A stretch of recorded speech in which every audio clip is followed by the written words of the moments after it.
few minutes makikita nyo yung sinasabi kong mayhem. Passengers tatayo kahit nasarado pa yung pintuan.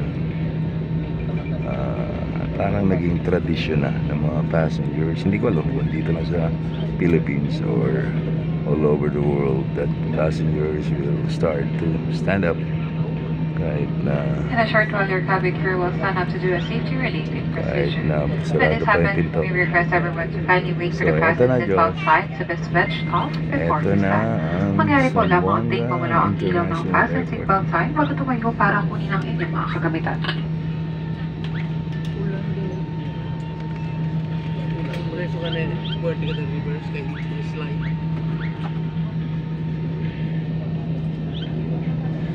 Cabin crew disarm doors for arrival and cross-check. Magaling yun. Room smart. Magaling siya. Lumalaw. Expert na.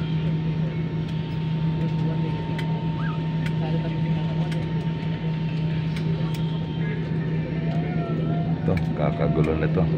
Ako parati ang last man standing in almost every flight. For guest assistance such as wheelchair, you're advised to deplane last for proper ground endorsement. Para po sa mga panauhing nangangailangan ng wheelchair assistance, kaya po ang huling bababa.